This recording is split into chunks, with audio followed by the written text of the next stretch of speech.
Alright, for this woolly bugger, we're going to be tying it on a Daiichi Size 6 1720 hook. And there is a medium size gold brass cone head. And I'm going to start off with some lead wraps, mainly not to give it a lot of weight, but to keep the cone all up at the front. Push this up. Now it's time for the thread.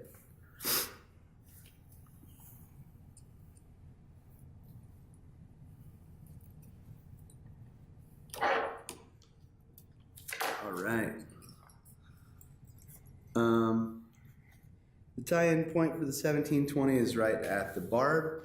So I'm going to be using some golden brown Marabou, which is, oh, here we go. Go ahead. What I do also for this is because I'm tying the whole thing on, I pull off the very tip so you don't have like a two-dimensional flat Marabou. Make it super flat.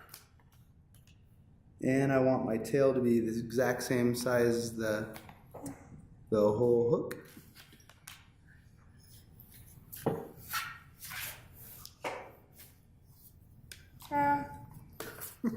Hi, Maya.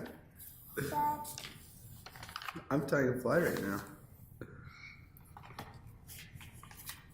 And to create taper, I tied the feather all the way in, and then I went over the back. I'm creating taper with all of the materials, so I don't have to do it with the dubbing later.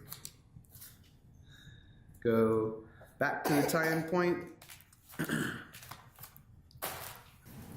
Okay.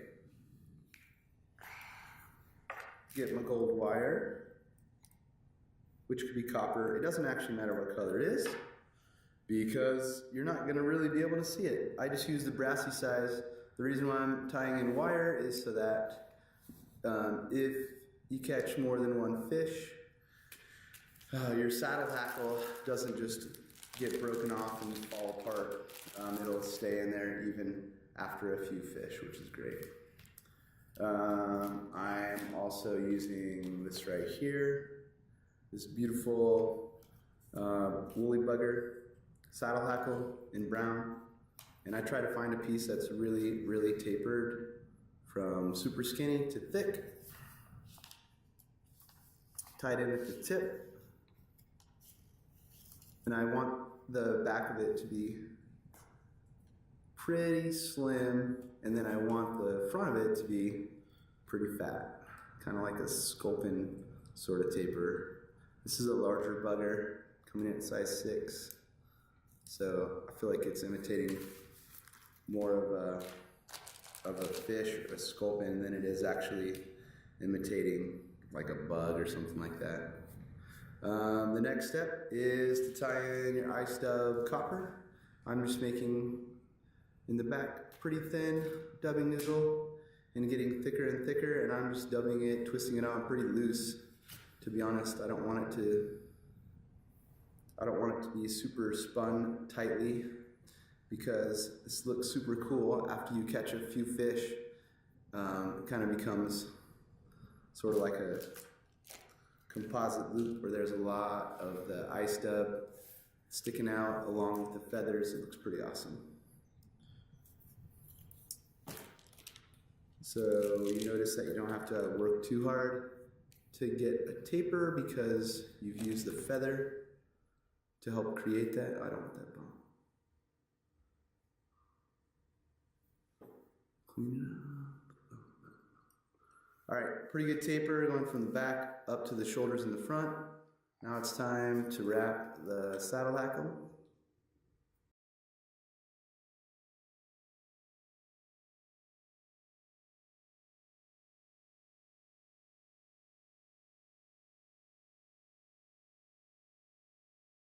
All right, cut off the stem.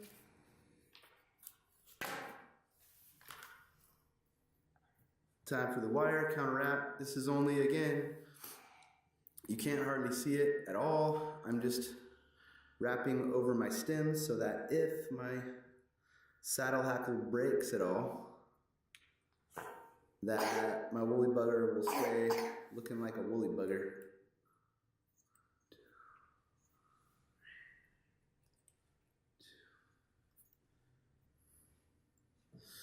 Alright, and you don't need to be shy with your thread wraps up at the head because they're hidden by a cone, and we're going to even hide them further with the next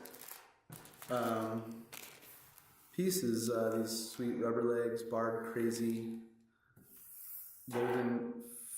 golden yellow pearl flake. I think these are the same ones that they use in the mega prints.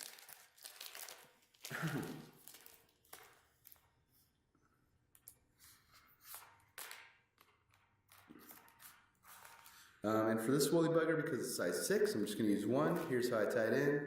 Learned this from Kelly Gallup watching his videos.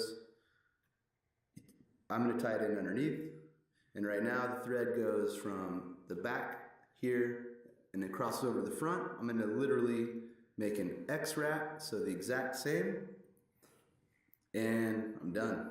That's it. They're perfectly even right now. I don't need to add anything else. The last part, this woolly bugger, make everything look nice, cover it up. Cover up all your messiness with a little bit more ice dubbing and copper. Whip finish and done. Try to hide those whip finish. Oops.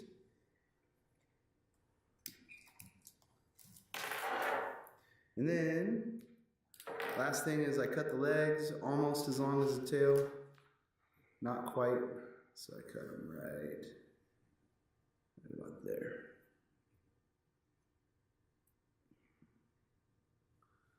A little bit shorter. All right, perfect.